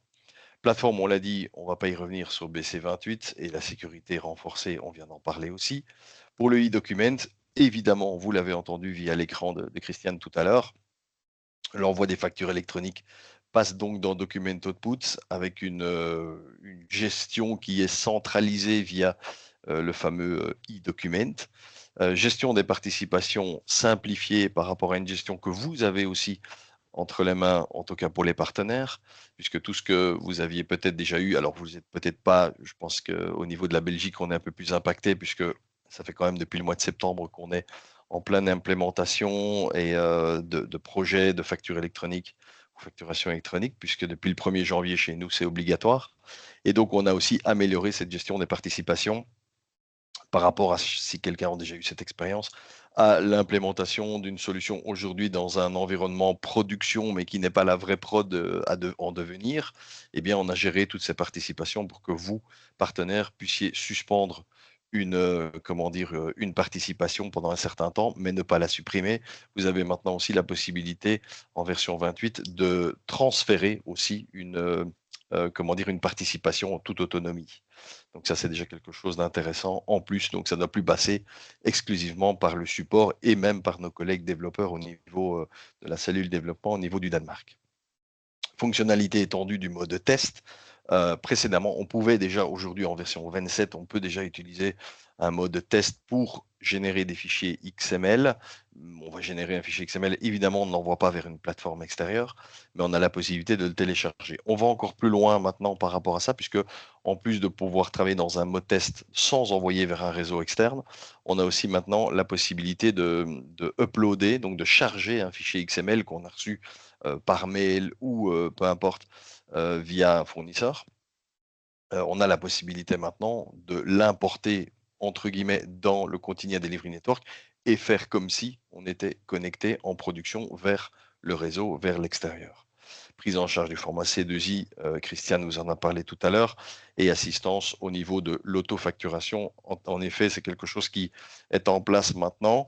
Attention aussi, c'est que ça va aussi être mis en place pour la France et via toutes les règles en vigueur, évidemment. Au niveau de l'application exportation des pièces jointes améliorées, c'est ce que je disais tout à l'heure. Quand on va exporter aujourd'hui, c'est un menu qui existe depuis très longtemps, que j'ai toujours connu personnellement. Aujourd'hui, la structure est un petit peu différente puisque chaque dossier, au moment où vous allez exporter les pièces jointes, ça va vous créer un dossier zip qui va reprendre tous les dossiers par fournisseur. Ça, c'est déjà la première chose. Ensuite, tous ces fournisseurs ou dans chaque dossier de chaque fournisseur, on va retrouver tous les documents basés sur leur statut, ouverts, enregistrés, validés, avec également les pièces jointes, avec, on le voit sur mon écran ici, un email que j'ai mis en pièce jointe, une confirmation de commande par exemple que j'ai reçue en PDF et même la facture finale validée ou pas. OK? Donc tous les documents repris au même endroit, c'est plus propre au niveau de la gestion évidemment. Documents électroniques, un petit peu quand même, envoi de documents, gestion des participants, je vous montre quelques écrans. Au niveau de l'évolution de e-document en l'occurrence, puisque on ne va pas revenir encore là-dessus, mais la solution maintenant d'envoi des factures électroniques passe par Document Output. C'est-à-dire que Document Output bénéficie maintenant du bouton sur la barre d'outils Envoyer e-document. OK? Donc tout passe par là. Il faut aussi savoir que, et cet écran-là est très intéressant pour ceux qui connaissent Document Output, on travaille bien entendu avec les profils Output qui permettent de personnaliser l'envoi, de pouvoir aussi cumuler des différents types d'envois. Par exemple, j'envoie une facture électronique chez un client et en même temps, je veux qu'un mail est joint chez le client avec une pièce jointe PDF. Tout ça est totalement possible via les profils Output. On avait précédemment une section e-document que vous voyez là au niveau de la fiche client. Eh bien, il y a maintenant un lien entre le e-document, donc la dernière section sur une fiche client, et le fameux profil document output, donc le profil output. Il y a maintenant un lien entre les deux, donc c'est beaucoup plus intéressant. Une seule gestion, évidemment, centralisée, donc la fameuse section e-document, et avec plein d'améliorations aussi par rapport au profil output de base dans la configuration de document output. On a aussi aujourd'hui la possibilité de choisir un profil output standard pour la facturation électronique. Évidemment, on parle beaucoup de PayPal BIS 3, mais il n'y a pas que PayPal BIS 3. J'ai un slide d'ailleurs que je vais vous montrer dans quelques secondes qui remet un peu les choses en place aussi. Donc c'est vrai qu'on s'ouvre à beaucoup plus de réseaux que PayPal. Tout le monde connaît PayPal, mais il n'y a pas que PayPal, mais je vais y revenir dans quelques instants. Donc ce ne sera probablement pas l'intitulé PayPal pour la France. Il y aura probablement un terme plus générique, bien sûr, plus tard, e-invoicing ou e-billing, comme on utilise déjà aujourd'hui dans nos solutions. Alors, évidemment, on revient encore sur Document Output. J'aime aussi dire que Document Output ne fait pas que de la facture électronique. Ça représente que 5 à 10% de la solution. C'est une solution très puissante qui permet bien entendu d'automatiser les flux. D'accord. Et donc, en effet, on a la possibilité d'intégrer des documents en pièces jointes, de travailler, je viens de le dire, en file d'attente via des tâches. On peut exporter les XML vers des dossiers spécifiques. On a tous les outils, tout est en place, tout est là. On a des serveurs de fichiers qui sont disponibles. On a une application qui permet de générer, de créer un serveur d'impression et un serveur de fichiers, c'est la même application. On peut aussi envoyer des XML, je l'ai dit, par email, mais on peut aussi, en effet, envoyer la facture électronique en priorité, suivi de l'email. Dans cet email, on va aussi choisir le destinataire, ça c'est Document Output, et on automatise tout ça le soir à 17 h. Les factures sont envoyées chez tous les clients en fonction du profil du client. Est-ce qu'il les veut aussi par email avoir une copie en PDF? Il peut même avoir une copie par mail de l'XML. Donc, il y a pas mal de possibilités par rapport à ça. Donc, installer évidemment au niveau du cas pratico-pratique la version 28, on le sait maintenant. Activer aussi Document Output pour permettre l'envoi des documents. Il y aura aussi dans le futur, il y aura aussi un lien entre Document Capture et Document Output, c'est-à-dire que dès le départ où le client veut émettre un document électronique, depuis Document Capture, il va avoir un guide assisté, un guide de configuration assisté qui va apparaître pour vous inviter le client aussi à installer l'extension Document Output afin de pouvoir évidemment envoyer le document électronique. Flux e-facturation, c'est ce schéma-là que je voulais absolument vous montrer. On est dans un environnement client, bien sûr, avec Microsoft Business Central version 28. Les deux solutions, Document Capture et Document Output, on le sait pour la réception et pour l'émission. Ces deux solutions vont être chapeautées, entre guillemets, par l'application, la fonctionnalité e-document qui va générer tout ce qui est électronique, document électronique par rapport à ces deux solutions, Document Capture ou Document Output. On n'oublie pas notre connecteur vers le monde extérieur, le Continia Delivery Network. Christiane vous en a déjà parlé tout à l'heure. Et toutes les plateformes, pas seulement déjà présentes, mais celles aussi qui vont arriver. On connaît tous PayPal, les plateformes agréées évidemment pour la France. On a d'autres plateformes comme Nemandel, KSF aussi, pour la Pologne qui passe via un système un peu virtualisé dans le Continia Delivery Network. Peu importe, le principe est à peu près celui-là aussi. Vers ensuite des points d'accès extérieurs, de l'autre côté, évidemment, l'autre partie qui va elle-même communiquer vers les clients et fournisseurs par rapport à leur système, évidemment, informatique. J'en parlais tout à l'heure, la gestion des participations, elles vont directement être gérées, mais ça c'est depuis toujours, via Business Central, via la participation au Continia Delivery Network. Le client, vous le savez, ou les partenaires, vous, en tant que partenaire, vous pouvez évidemment faire la demande aussi pour vos clients, mais le client pourrait tout à fait le faire de manière tout à fait autonome via cet écran-là, simplement demander la participation. Compléter quelques informations et puis évidemment recevoir un email, accepter les cas d'utilisation, les termes d'utilisation, pas les cas d'usage, attention, les termes d'utilisation afin de pouvoir approuver et valider le client sur la plateforme agréée, sur le réseau, on va dire, externe. On a aussi, je disais, les différentes actions, suspendre, obtenir les participations préexistantes au cas où on veut switcher d'un environnement à un autre. Et je l'ai vécu il n'y a même pas très longtemps, où on a fait un environnement de production plutôt bêta, je pense, pendant X semaines. Et puis maintenant, on passe en production. On doit évidemment faire le switch de tout ça. Il y avait une application à installer pour ceux qui l'ont déjà vécu avec notre support ou avec moi directement. Maintenant, tout ça est intégré donc en version 28. Alors, fonctionnalité étendue du mode test. Comme je le disais tout à l'heure, on a la possibilité maintenant de télécharger un document, donc de charger un fichier XML. On fonctionne complètement en mode test et les documents sont, on le voit en dessous au niveau de la section des commentaires. C'est très clair que le document, le e-document a été téléchargé en tant que fichier de test. C'est très intéressant. Pourquoi? Évidemment, pour avoir cette notion de test et de dire, OK, on a vraiment voulu tester ici un fichier XML. Et donc, on reçoit les documents via le Continia Delivery Network, je l'ai dit tout à l'heure, importés ou chargés, entre guillemets, manuellement, mais c'est déjà une bonne façon de pouvoir tester. On va plus loin aujourd'hui. C'était pas possible aujourd'hui en version 27. En production, évidemment, on n'est plus en mode test. On a la possibilité aussi de pouvoir tester maintenant les documents de manière individuelle en sandbox avec une participation approuvée. Je disais, on n'est plus en mode test, puisque là, on passera réellement au travers du Continia Delivery Network. Donc là aussi, une avancée quand même intéressante qui permet maintenant de pouvoir aussi travailler directement en production et de tester les documents, évidemment individuellement, afin de pouvoir s'assurer que la connexion, la communication est correcte vers le monde extérieur, donc via évidemment le Continia Delivery Network. Quelques améliorations concernant les documents et les modèles, puisqu'on a maintenant un contrôle renforcé des doublons de factures. Intéressant, parce que ça existait déjà, on a été un petit peu plus loin par rapport à ça, puisqu'on avait déjà évidemment le fait que la facture, le numéro de la facture de ce fournisseur existe déjà. On va un petit peu plus loin puisqu'on a aussi le même fournisseur sur une facture existante. Donc on peut aussi, et fournisseurs différents d'ailleurs, être informé qu'une facture du même numéro existe déjà pour un autre fournisseur. C'est intéressant. Et si des doublons existent à la fois dans le journal de documents et parmi les factures comptabilisées ou non comptabilisées, on a même plusieurs commentaires qui sont affichés, dont certains configurables également. Pour ceux qui ne savent pas ce que c'est le message ou les commentaires configurables, c'est la possibilité justement de pouvoir paramétrer ce genre de commentaires en erreur, en avertissement, etc., etc. Donc voilà, c'est quelque chose de possible également. Reconnaissance des lignes de commentaires, également quelque chose, comme je disais, plutôt intéressant, puisque on a maintenant la possibilité, je vous le disais tout à l'heure en introduction, de conserver les lignes de commentaires et de les attribuer dans des champs de description. Donc ça, c'est super intéressant.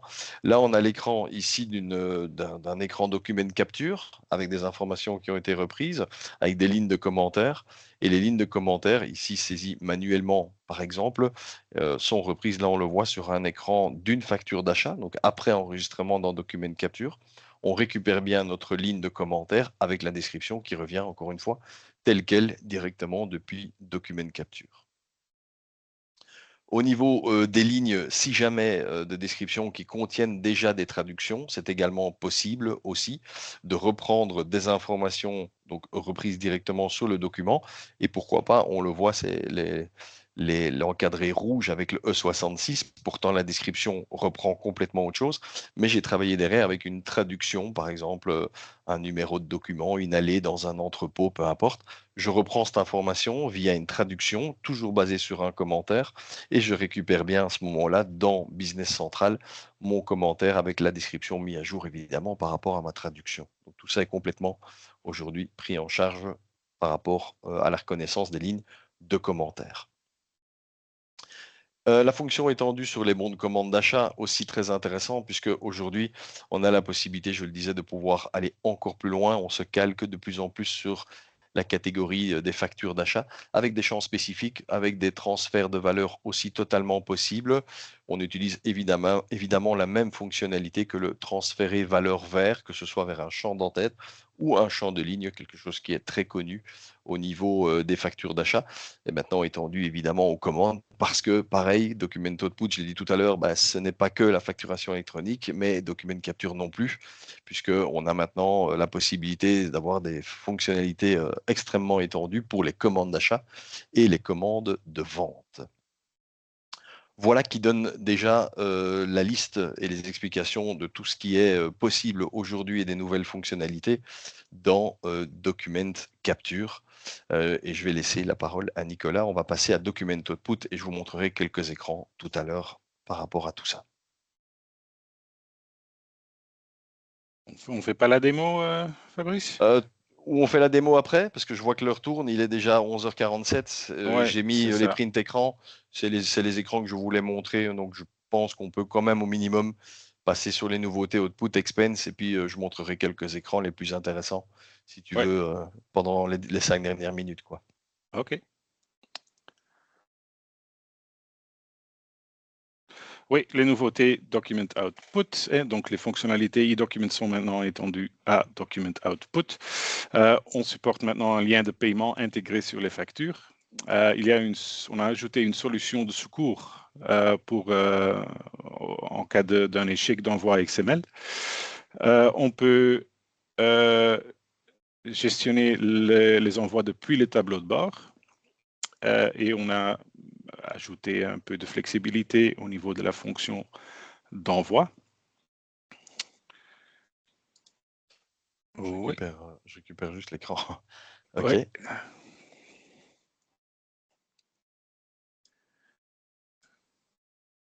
Donc, les fonctionnalités e-documents, document output a hérité de document capture, et comme Christian avait dit aussi au début de ce webinaire, la facture électronique, c'est la première étape, et des autres documents vont suivre. C'est la même apparence, c'est la même fonctionnalité, avec des fonctionnalités supplémentaires, comme on peut maintenant combiner l'email. On peut dire générer un email avec un PDF ou générer un XML et l'envoyer via les réseaux, etc. On peut modifier le fichier XML avant de l'envoyer avec le structure view des XML. Il y a les profils output qui ont été simplifiés, affichage de la barre d'outils, automatisation qui sont améliorées, centralisation de tous les envois et des nouveaux piles ou tuiles ont été ajoutés sur le tableau de bord pour document output. Oui, et c'est ton tour. Ouais, de mon côté, en effet, les liens de paiement intégrés, bah, facile en effet, c'est de pouvoir intégrer des payment links, comme on dit dans BC, et donc comme PayPal, PayPal, c'est des formations professionnelles, Shopify, Klarna, etc. Donc Document Output peut maintenant, pour ceux qui connaissent Document Output, on travaille aussi avec des champs variables, avec le fameux caractère pourcentage, comme on le fait avec la fusion de tables, en effet, pour ceux qui ont déjà un peu d'expérience là-dessus. Donc c'est très très facile, très intéressant évidemment, et complètement, on le voit, intégré au niveau des différents menus de Document Output. Solution de secours en effet très intéressante, c'est qu'à partir de maintenant, au niveau de la version 28 évidemment, si jamais l'XML a un problème d'envoi, une fonction de secours peut être automatiquement mise en place évidemment afin de pouvoir envoyer l'XML par email. Donc c'est très intéressant, on peut mettre en place cette solution de secours pour chaque ligne de profil output. Donc par rapport à tous les différents modèles email liés à ces profils output, XML électronique évidemment, on peut mettre ça en place. Nicolas vous le disait, au niveau de la gestion des envois, depuis le tableau de bord, on a aussi plus de piles maintenant qui viennent donner de plus en plus d'informations sur éventuellement des messages d'erreur par rapport au Continia Delivery Network, évidemment, hein, notre connecteur, par rapport à des documents en cours, échoués, etc., avec aussi la possibilité d'aller chercher les erreurs de manière beaucoup plus claire, un peu comme on le fait déjà aujourd'hui sur le flux de facturation électronique, mais évidemment maintenant avec une tuile dédiée. Flexibilité aussi de la fonction d'envoi, c'est quelque chose que je trouve très intéressant parce qu'on a déjà eu, personnellement, j'ai déjà beaucoup de retours par rapport à ça. C'est qu'à partir de maintenant, on peut mettre des options entre guillemets, de sécurité, puisqu'il est maintenant possible aussi de masquer certaines options, certaines barres d'outils ou boutons de la barre d'outils. On peut maintenant, à partir d'ici, masquer certaines visibilités, et donc on peut cacher le bouton standard de mail de Business Central, le bouton d'impression standard de Business Central en fonction du type de document. Hein. On a des groupes de documents, finance, vente ou achat. Et on peut aussi masquer en effet la section Document Output, et la barre d'outils évidemment est masquée à ce moment-là pour les utilisateurs qui n'ont pas l'utilité d'utiliser encore une fois toutes ces fonctionnalités.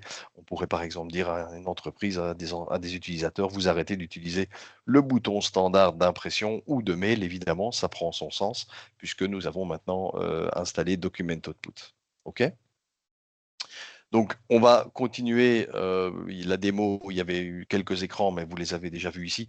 On va switcher, si vous le voulez bien, sur les nouveautés, parce que je vois que ça tourne. Et puis après, je vous montrerai rapidement, les écrans, quelques écrans. Mais on va d'abord switcher sur les nouveautés de Expense Management. Nicolas, je te laisse, si tu veux, sur les nouveautés. Oui, on a eu pas mal de nouveautés pour cette release, surtout par rapport aux des versions qu'on avait avant. On a fait une amélioration au niveau des interfaces utilisateurs, aux différents niveaux. Il y a une gestion améliorée des axes analytiques maintenant, une reconnaissance plus intelligente de la TVA sur des reçus, des tickets, une comptabilisation en devise dépenses qui est maintenant possible en défaut. Les tarifs, kilométrage et devises. On a pris en charge Intune de Microsoft maintenant pour se connecter et s'identifier. On peut maintenant transférer les valeurs de champs personnalisés dans faire Business Central. Et il y a un outil qui peut maintenant convertir les corps d'email en format fichier PDF pour les factures qui entrent dans le corps d'email, pour de les rendre en fichier PDF qui est plus facile, lisible.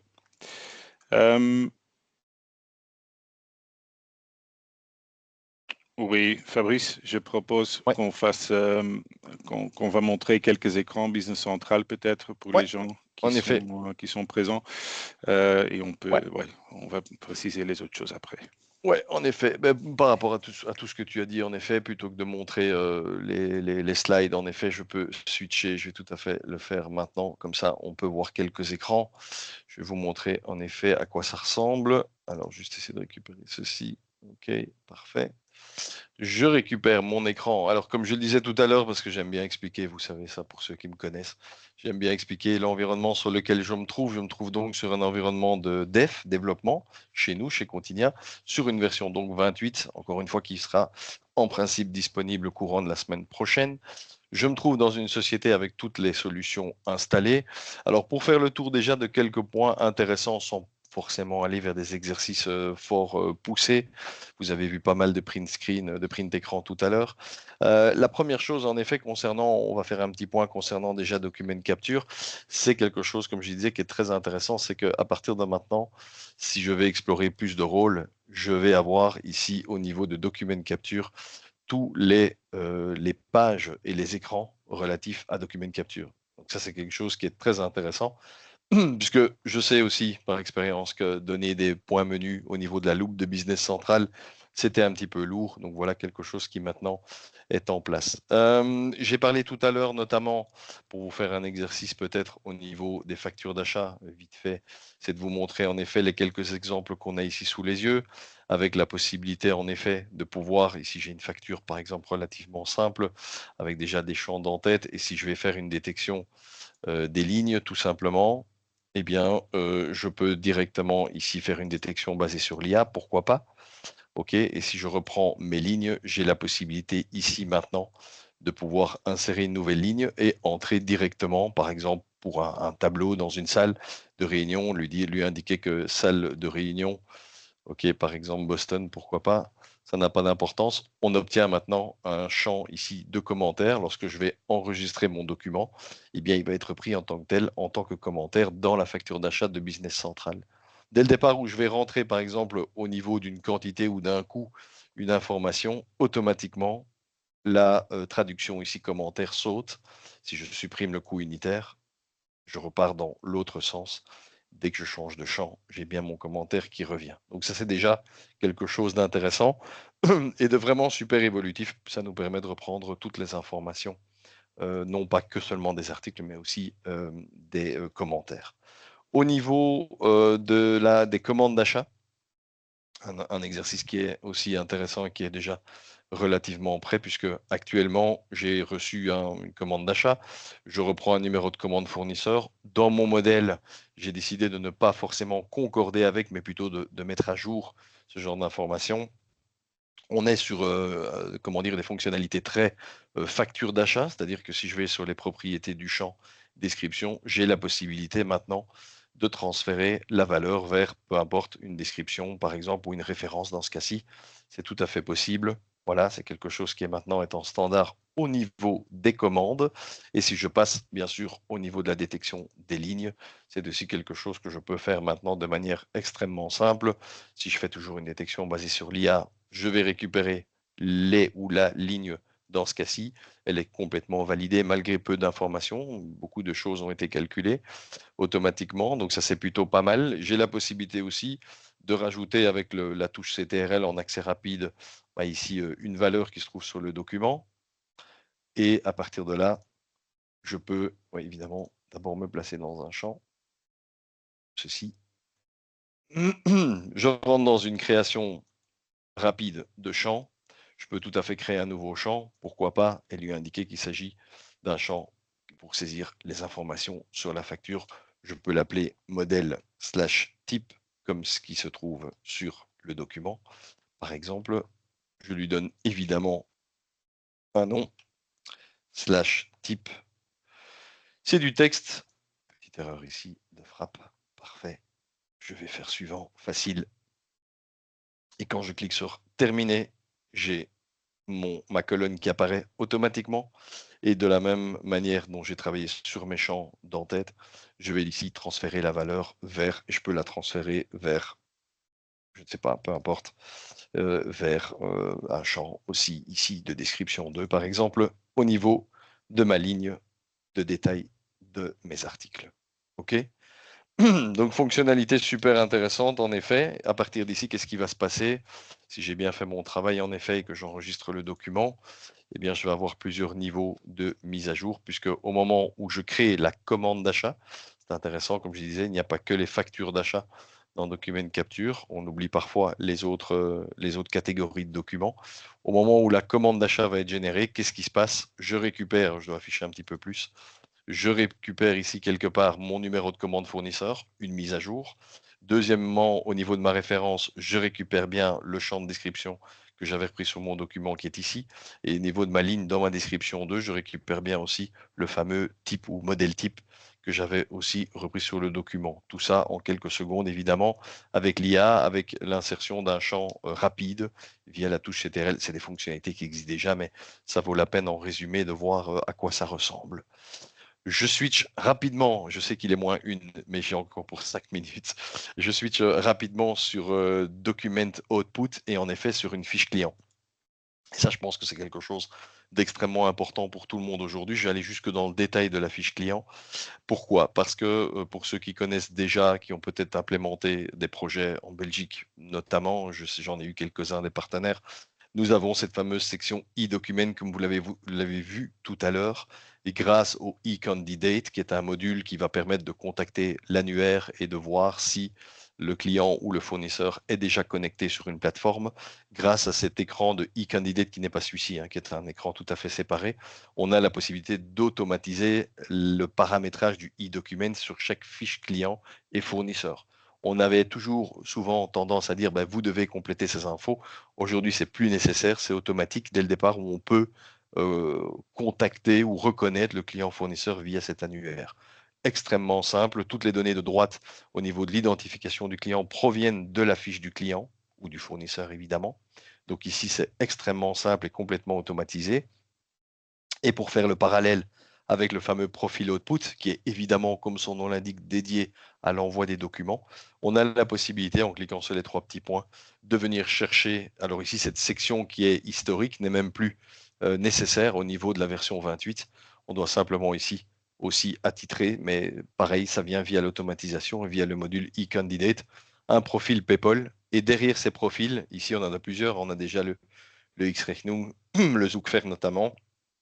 Et derrière ces profils, il y aura évidemment les PA qui vont apparaître à un moment ou à un autre. Évidemment, on va pouvoir sélectionner le type d'envoi et ce que l'on veut aussi, sélectionner comme type de sortie. Donc, comme je disais tout à l'heure, est-ce qu'on envoie un email en parallèle? Est-ce qu'on envoie un XML via un mail aussi? Est-ce qu'on envoie le document électronique? Tout ça en même temps. Et quelque chose d'extrêmement important aussi. Donc voilà, tout ça c'est très très fort maintenant. On a amélioré tout ça.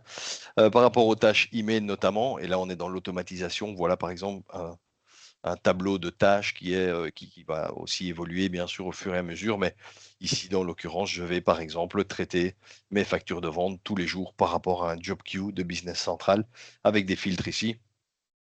Pour faire l'exercice facile, j'ai pris un numéro de client que je maîtrisais, entre guillemets, pour pas traiter tous les clients. Et j'ai simplement demandé d'envoyer les factures qui n'avaient pas été traitées par Document Output. Et donc, elles sont envoyées en fonction du profil du client, soit par mail, soit par voie électronique, soit les deux ensemble, etc., etc. Aussi au niveau des piles et des tuiles sur le tableau de bord, je vous en ai parlé tout à l'heure. On a maintenant, encore une fois ici sur le côté, la gestion des documents sortants, en cours, échoués, etc., etc. Donc évidemment, très important et très facile aussi à gérer. Je fais rapidos encore un grand écart vers une autre solution qui est Expense Management. Ça vaut la peine aussi de voir les quelques écrans parce que vous risquez peut-être d'être un tout petit peu surpris. Je pense qu'ils ont vraiment été beaucoup mieux pensés. Si je prends les champs configurés au niveau d'Expense Management, ils ne sont plus gérés de manière verticale avec des écrans un petit peu anciens, je pense. Ils sont beaucoup mieux pensés, je le disais, ici sous forme de tableau. Il suffit de cliquer et d'ouvrir la section des dépenses pour retrouver tout ici les champs configurés, les champs qui se trouvent sur l'application pour ceux qui connaissent. Donc c'est une présentation assez différente avec une visibilité aujourd'hui qui dit afficher ou afficher lorsque c'est nécessaire uniquement. Évidemment, vous connaissez ça, on travaille à ce moment-là avec des dépendances de champs. Et les dépendances de champs ont aussi été gérées de manière un peu différente.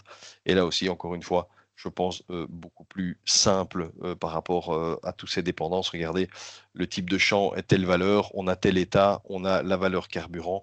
Alors, on attend quelle valeur? On attend le type de champ fuel quantity. Et qu'est-ce qu'on attend dans le fuel quantity? Il doit avoir une valeur et c'est une valeur libre. Donc, encore une fois, je pense que l'écran ici est beaucoup plus lisible par rapport à ça. Autre chose aussi, j'en profite pour passer par exemple sur les types de dépenses. On a maintenant, en allant sur les détails de ce type de dépenses, de ce champ-là en l'occurrence, on a les accès de recherche valeur ici en l'occurrence, aux valeurs de recherche, qui a aussi été repensé. Alors j'ai donné formation aux partenaires, il y en a peut-être certains qui étaient là sur Expense Management il y a quelques semaines, 2-3 semaines je pense. Et j'en ai en effet, c'est jamais évident d'expliquer que c'est un filtre exclusif, etc. Enfin, donc il faut, voilà, c'était pas évident de dire tel utilisateur a droit à ça, mais s'il a droit à ça, il n'a droit que à ça. Donc c'était pas toujours facile de dire oui, mais j'aimerais bien qu'il ait accès à 2 options sur les 10. Eh bien, il fallait en effet, ou 9 sur les 10, il fallait rajouter les 9 options. Ici, c'est beaucoup plus simple. On peut gérer maintenant ces champs par utilisateur ou par groupe d'utilisateurs. Je pense que c'est beaucoup mieux, évidemment, par groupe. Et à partir d'ici, vous avez la possibilité de dire que, je ne sais pas, moi, les employés n'ont pas droit à utiliser le champ de transport ou électricité, frais et charges, etc. C'est beaucoup plus clair, beaucoup plus simple. On sait maintenant visuellement ce à quoi on a accès, les utilisateurs ou les groupes, et à ceux qui n'ont pas accès. Pour le reste, on a les taux kilométrage qui est maintenant applicable en devise aussi, le transfert de champs personnalisés aussi. Nicolas vous l'a dit tout à l'heure, donc si on crée un champ personnalisable, on peut le faire aussi maintenant de manière extrêmement simple. Je crée par exemple un champ numéro de projet. Je peux facilement, il existe déjà, oui, je crois que je l'ai déjà créé, c'est pas grave. Je peux facilement maintenant aller rechercher un champ et aller tout simplement, comme d'habitude, je ne sais pas s'il va me laisser passer, mais c'est pas grave. OK. OK, parfait. Et j'ai maintenant la possibilité, comme dans Document Capture, de pouvoir créer un champ extrêmement facile sur une table source, par exemple. Donc, c'est ce qu'on appelle un champ lookup, tout à fait possible ici, de venir chercher n'importe quel champ et de dire, OK, à partir de maintenant, j'aimerais intégrer mon champ projet, c'est la table 167. Et de manière extrêmement simple, je vais pouvoir même changer les filtres, changer le type de champ, description, le source, numéro, code, etc. Si je fais aucun filtre, j'ai la table qui m'est proposée avec tous les projets, évidemment. OK, pour les traductions, c'est pareil. Et quand je termine, j'ai mon champ projet qui apparaît ici directement. Donc, c'est extrêmement simple. Et ce champ projet, si je vais sur les détails, j'ai la possibilité ici, c'est ce que je vous disais, sur la section transférer la valeur A, j'ai la possibilité de transférer ce champ d'entête sur une en-tête d'achat et donc de dire ici, OK, je veux le récupérer dans, je ne sais pas, peu importe, le nom 2 par exemple, et je vais récupérer le numéro de mon projet. Ça, c'est aussi des toutes nouvelles choses très intéressantes. Je termine aussi par une fonctionnalité hyper sympa, c'est maintenant la détection du multitaux de TVA basé sur le code pays. Donc ça, c'est très très chouette, puisqu'à partir de maintenant, on aura un peu moins de travail. Il faudra tester et voir ça de votre côté. Je n'ai malheureusement pas regardé, on verra ça aussi en formation, évidemment, avec les partenaires. Je n'ai malheureusement pas le temps de vous montrer ça jusqu'au bout, mais sachez que maintenant, il existe quelque chose d'extrêmement pratique pour la gestion du multitaux de TVA, puisque il faudra intégrer le champ pays. C'est tout, et montant de TVA pour ceux qui connaissent. Et à partir de là, regardez, si je prends par exemple le code France, eh bien pour la France en l'occurrence, j'ai paramétré 4 taux de TVA. Et donc c'est inutile maintenant d'aller démultiplier les différents types de dépenses pour ceux qui connaissent de repas par exemple à 100 TVA, 5, 5, 10 et 20. Grâce au code pays, Expense Management va pouvoir faire une séparation automatique avec un type de dépense. Donc ça c'est quelque chose une très très bonne avancée qu'on aura évidemment, comme je le disais, l'occasion en formation et vous aussi évidemment sur les environnements bientôt disponibles de la version 28. Voilà, c'était la course à la fin, mais je sais qu'on a pris beaucoup de temps pour la première partie avec Christiane et évidemment c'est logique, il n'y a évidemment pas de problème par rapport à ça.